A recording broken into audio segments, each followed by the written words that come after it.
Il est 13 h au Mali, bon appétit si vous êtes à table. En ce moment, on vous sert l'actualité nationale et internationale.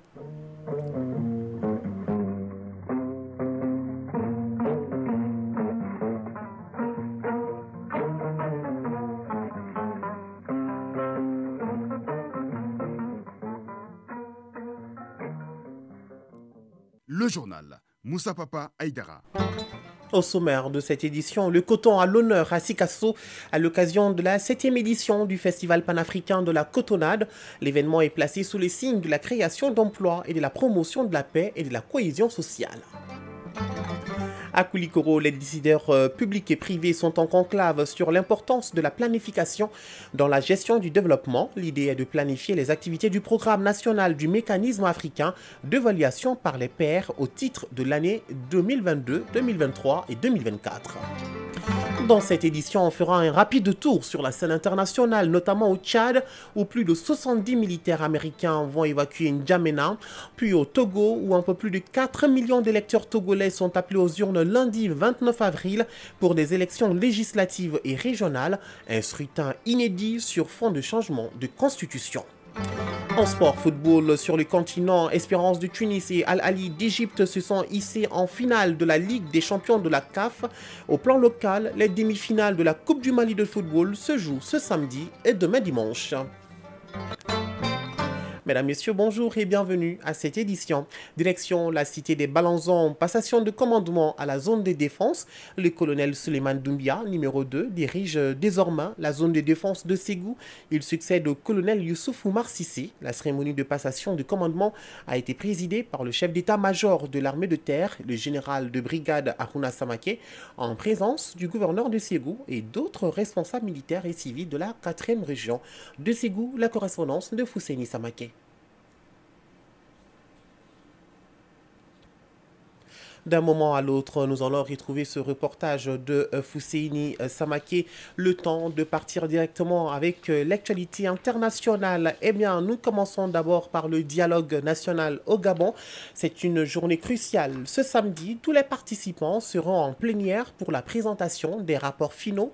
Les 3 commissions politiques et économie nationale vont tour à tour présenter leurs rapports finaux aux quelques 670 commissaires et personnes ressources qui ont participé au dialogue national. Les 3 documents seront votés par acclamation. Parmi les idées discutées, il y avait notamment l'élargissement des pouvoirs du chef de l'État, mais aussi un parlement plus fort. Au Tchad, des troupes américaines stationnées à N'Djamena vont quitter dans les prochains jours leur quartier dans la capitale tchadienne. Contrairement avec ce qui se passe au Niger, cela pourrait n'être que temporaire et cela ne concerne que quelques dizaines d'hommes. Ils sont environ 75 bérets verts déployés sur place pour aider à la lutte contre le terrorisme au Sahel. Des soldats du 20e groupe des forces spéciales, une unité de la garde nationale basée à Alabama, ils vont être transférés vers une base américaine en Allemagne à la suite d'échanges entre autorités militaires tchadiennes et américaines. Autre actualité législative et régionale, au Togo, un peu plus de 4 millions d'électeurs togolais sont appelés aux urnes lundi 29 avril. Pour des raisons législatives et régionales, reporté à plusieurs reprises, ce double scrutin se tient alors qu'une nouvelle constitution adoptée par les députés sortants le 19 avril fait passer le Togo d'un régime présidentiel à un régime parlementaire. Les opposants continuent de dénoncer pêle-mêle le fichier des électeurs, le nouveau découpage électoral et le retard pris dans l'organisation du scrutin.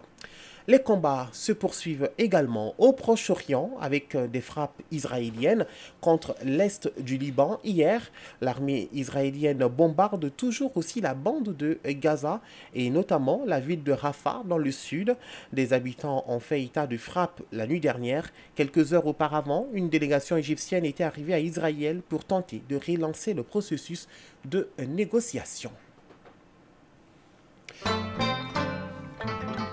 Retour à l'actualité nationale. Voyons à présent ce reportage de Fousseini Samake. Comme je vous l'annonçais, eh bien, le colonel Suleiman Doumbia, numéro 2, dirige désormais la zone de défense de Ségou. Il succède au colonel Youssouf Oumar Sissé.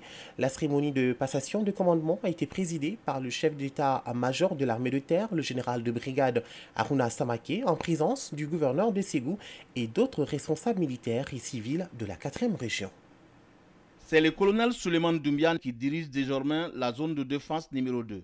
Pur produit de l'armée malienne, cet officier de la 21e promotion de l'EMIA était jusqu'à sa nomination chef d'état-major de la région militaire numéro 7 de Kidal. Il succède au colonel Youssouf Oumar Sissé qui dirigeait les opérations militaires de la zone de défense numéro 2 depuis février 2022.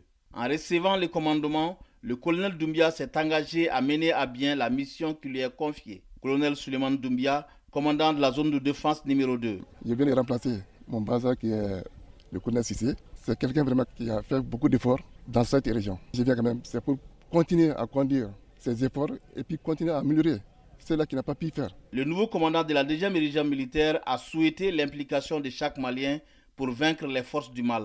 La cérémonie de passation s'est déroulée en présence du chef d'état-major de l'armée de terre, le général de brigade Aruna Samaké, le gouverneur de la région de Ségou, contrôleur général Alassane Traoré, d'autres responsables civils et militaires de la 4e région. Colonel Souleymane Doumbia, commandant de la zone de défense numéro 2. Je demande à tout un chacun à nous aider à améliorer dans ce sens. Vraiment à bien travailler entre nous pour que vraiment nous puissions réussir à relever ces défis qui sont énormes dans cette région. Un défilé militaire de différents corps d'armée au camp Amadou Chekoutal de Ségou a mis fin à cette cérémonie de passation de commandement. Ségou Fousseini Samaké et Cheikh Tangara pour l'ORTM. L'actualité dans la cité du Méguétan, c'est cette rencontre d'information et de sensibilisation qui se tient au gouvernorat de Koulikoro à l'intention des décideurs publics et privés sur l'importance de la planification dans la gestion du développement. Cette rencontre de 2 jours s'inscrit dans le cadre de la mise en œuvre des activités du programme national du mécanisme africain d'évaluation par les pairs au titre de l'année 2023, 2022, 23 et 24. La formation est une initiative de la commission régionale à travers la Commission nationale de gouvernance du mécanisme africain d'évaluation par les pairs. Compte rendu, Djemba Moussa Konaté. La planification efficace est le fondement d'une croissance durable et inclusive au niveau régional et local. Elle permet de mobiliser les ressources de manière stratégique, de coordonner les actions et de garantir la répartition équitable des fruits du développement. Une 50aine d'acteurs planchent sur la question dans la cité de Méguétan. Ilal Kamar Ag Omar, président de la Commission nationale de gouvernance du mécanisme africain d'évaluation par les pairs. Pour relancer le processus du MAEP, la Commission nationale de gouvernance a initié et adopté en juillet 2021 un programme triennal dénommé Programme national de mise en œuvre du MAEP 2022-2024. Ce programme a pour ambition de renforcer les capacités des acteurs publics et privés sur les 4 composantes de la bonne gouvernance, notamment la démocratie et la gouvernance politique, la gouvernance des entreprises, le développement économique et social. Selon Djibril Dansoko, conseiller au ministère des Maliens établis à l'extérieur et de l'intégration africaine, une planification rigoureuse offre la possibilité d'anticiper et de répondre aux défis émergents. Cet atelier offre l'opportunité d'échanger et de partager des meilleures pratiques et de renforcer nos capacités en matière de planification du développement. Il permettra d'explorer également les moyens de promouvoir la participation citoyenne. Mohamed Aïdara, directeur de cabinet du gouverneur de Koulikoro. La planification est le pilier fondamental qui permet de tracer la voie à suivre pour un développement durable, cohérent et équilibré. La planification, c'est avant tout la capacité à fixer des objectifs clairs et à définir les actions nécessaires pour les atteindre. L'intérêt et l'objet de la planification régionale et locale est l'expérience malienne en matière de planification, notamment la programmation des investissements, l'aménagement du territoire seront développés au cours de ces 2 jours de travaux. Rappelons que le Mali est membre du MAEP depuis 2003. Koulikoro, Djemba Moussa Konaté et Salif Maïga pour l'ORTM. Sur un tout autre plan, les membres du comité de pilotage du cadre intégré du commerce et de l'aide pour le commerce se sont réunis pour échanger sur les rapports d'activité des projets réalisés en 2023 ainsi que les projets de plan de travail 2024. Parmi les résultats obtenus figure la mise en place des organes et du bureau de l'interprofession de la filière Carité ainsi que l'accompagnement des acteurs dans la production de Carité et les échanges sur le plan commercial à l'étranger. Le point avec Seydou Traoré. La réunion statutaire du comité de pilotage du cadre intégré du commerce et de l'aide pour le commerce CIR a renseigné les acteurs impliqués des acquis de la deuxième phase du projet qui a pris fin en décembre 2023, des résultats de rénovation du guichet unique de commerce extérieur pour l'émission des intentions d'importation et d'exportation, sans oublier les appuis dans les secteurs de la filière cajou et sésame. Adama Yuro-Sidibé, secrétaire général du ministère de l'Industrie et du Commerce. Les activités proposées dans les plans de travail sont des besoins pertinents exprimés par les acteurs bénéficiaires des projets Gomme Arabique et Carité. Compte tenu de la situation actuelle du programme au niveau multilatéral, la réalisation des activités prévues dépendra fortement des moyens qui seront mis à la disposition de l'IMOCI par la contrepartie nationale qui, je tiens à rappeler, ont été quasiment nuls ces dernières années. 0% en 2022 et 5% en 2023. Courant 2023, l'unité de mise en œuvre du cadre intégré IMOCI a également appuyé la mise en place de la filière Carité à travers l'installation des unions de sociétés coopératives, des fédérations ainsi que des confédérations.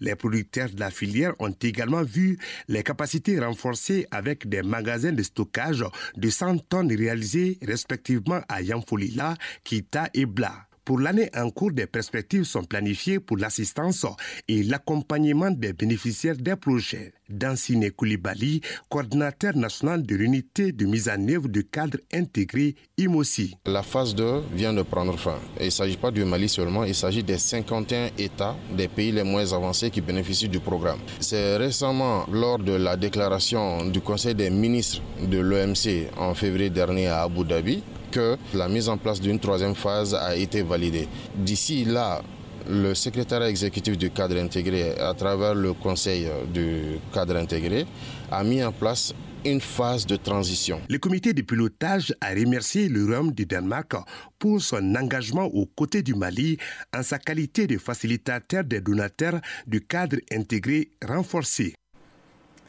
Le quartier de Nyamana Kouloubleni et le centre de santé communautaire de Nyamana Dougoukouro sont les deux nouveaux bénéficiaires des œuvres sociales du président de la transition. Un forage a été mis à la disposition de chacun de ces sites. Les cérémonies d'inauguration étaient présidées par le conseiller spécial du président de la transition, Ba Traoré. Au quartier de Nyamana Kouloubleni, dans l'arrondissement de Kalabankoro, la population était confrontée à un sérieux problème d'eau potable. Cette inquiétude appartient désormais au passé. Le président de la transition, dans le cadre des œuvres sociales, vient de mettre un forage à la disposition des habitants de ces quartiers. Le centre de santé communautaire de Nyamana Dougoukouro est le deuxième bénéficiaire du jour au compte des œuvres sociales. Ce centre fonctionnait dans des conditions difficiles car privé d'eau potable. Diko Badialo Diakité, présidente de l'ASACO de Nyamana Dougoukouro. Ça va contribuer beaucoup à l'amélioration des conditions de vie du CESCOM, non seulement du CESCOM, mais de toute la population environnante. Depuis très longtemps, on avait un problème crucial d'eau ici. Heureusement, aujourd'hui, le président nous a répondu favorablement et on a eu cette eau. Donc on ne peut que remercier le président de la transition. Le conseiller spécial du président de la transition a saisi l'occasion pour rappeler que de nos jours, plus de 300 forages et 75 ambulances ont été mis à la disposition des populations par le président de la transition. Agibou Dambélé, conseiller spécial du président de la transition. Le président de la transition a vu la nécessité de donner de l'eau à la population malienne en général. C'est un quartier et puis dans un CESCOM. C'est pour dire qu'on sait que le premier médicament c'est l'eau. Quand les malades ont l'eau et que quand les médecins travaillent avec l'eau, il y aura moins de difficultés à traiter les patients. Les bénéficiaires du jour ont formulé des doléances à l'adresse du donateur du jour. Des doléances relatives à l'état des routes et à l'extension du centre de santé communautaire. Ces requêtes seront transmises à qui de droit a promis Agibou Dambélé. 13h13, je vous l'annonçais dans les titres. En troisième région, le coton, source de création d'emplois et de facteur de promotion de la paix et de la cohésion sociale. C'est le thème 2024 de la 7e édition du Festival panafricain de la cotonnade, un festival qui a donné son coup d'envoi à Sikasso sous la présidence du ministre de l'Agriculture, Lassine Dambélé. Compte rendu, Sekou Konaté, Suleiman Bamba. 7e du genre, le Festival panafricain de la cotonnade se veut un rendez-vous culturel de grande envergure initié par l'Association des jeunes pour la valorisation du coton AJVC. Cela pour promouvoir l'or blanc et faire de sa filière un creuset pour l'emploi et un espace culturel est tout à fait indiqué pour cela. Abdrahman Abdelsi, promoteur du festival panafricain de la cotonnade. Nous avons mis en place un accent particulier sur la réussite. Après une campagne difficile, il y a eu du résultat. Donc il faut magnifier ces résultats. Et ce résultat également, c'est d'abord les producteurs de coton à la base, aux différentes structures techniques, également aux différents partenaires techniques et financiers. L'initiative, qui est un facteur de développement et de cohésion sociale, mérite alors soutien. Yaya Bamba, président du conseil régional de Sikasso. La promotion des activités et des manifestations socioculturelles peut constituer un levier de prise de conscience, de cohésion sociale, de vivre ensemble, de paix et d'intégration des peuples. Nango Dambélé, PDG de la CMDT, parrain. Le président, le colonel Assimi Goïta, a décidé de faire un pas en avant au-delà de la production, de mettre en place des unités de filature, ce qui devrait nous amener progressivement vers une appropriation de la plus-value de certains niveaux dans la chaîne de valeur. Et je crois que ça, c'est une très belle initiative. Vous avez vu la requête de Sikasso qui demande après Koutiala, il faut une unité à Sikasso. Donc ça veut dire que tout simplement, il y a un certain engouement au niveau des producteurs. Valoriser le coton, c'est s'inscrire dans la dynamique des autorités nationales. Et le ministre de l'Agriculture de relever toute la symbolique de l'initiative. Lassine Dambélé. La pose de la première pierre de l'usine d'égrenage de Kogofata et l'annonce de la construction d'usine de filature par le président de la transition, son Excellence le colonel Assimi Goïta, constituent des motifs d'espoir pour l'essor et la relance du secteur coton au Mali. Nous demeurons convaincus que la transformation du coton est un levier important de développement économique, social et culturel qui permettra à coup sûr de créer des opportunités d'emploi pour la jeunesse, de freiner les départs massifs vers les sites d'orpaillage. Danse du terroir, remise des cadeaux et un trophée pour le président de la transition et d'autres personnalités, et la visite des stands ont agrémenté la cérémonie d'ouverture. Auparavant, la délégation ministérielle avait rendu une visite de courtoisie à la notabilité. Sikasso, Sekou Konaté et Suleiman Bamba pour l'ORTM.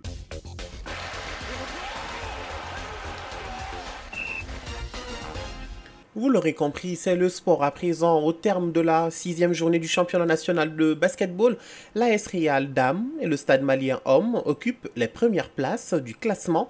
La phase aller prend fin ce week-end avec la 7e journée.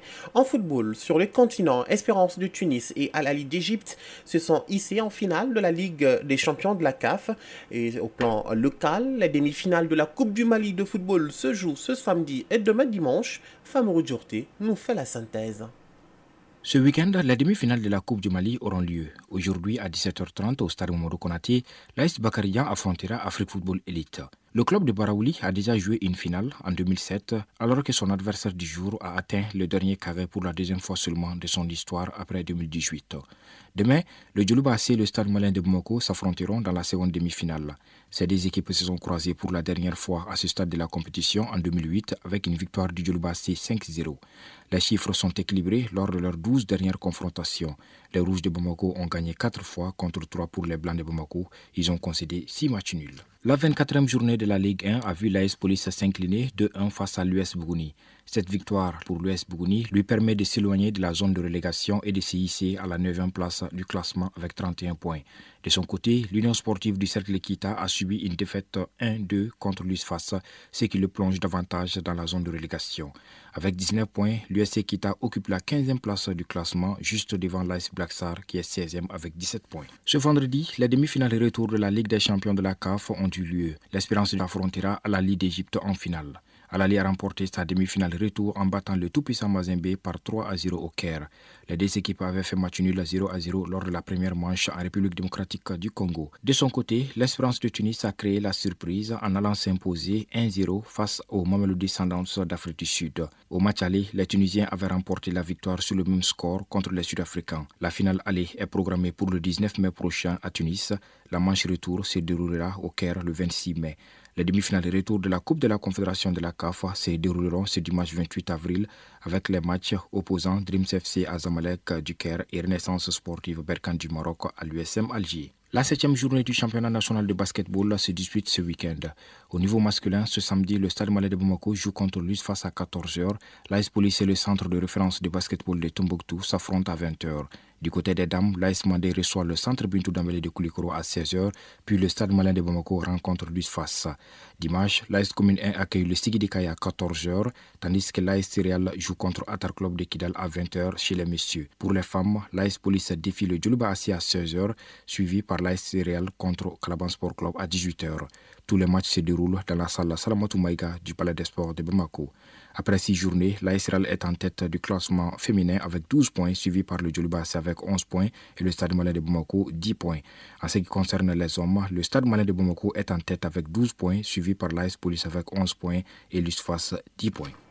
20 minutes pile d'information, fin de ce journal présenté par Moussa Papa Aïdara, mise en onde bien assurée par Absé Traoré, mise en ligne Sekou Traoré, réalisation de ce journal Bourama Traoré. Merci à vous pour votre attention, prenez soin de vous et des autres et n'oubliez surtout pas, gardez le sourire, quoi qu'il arrive, bon week-end sur l'ORTM.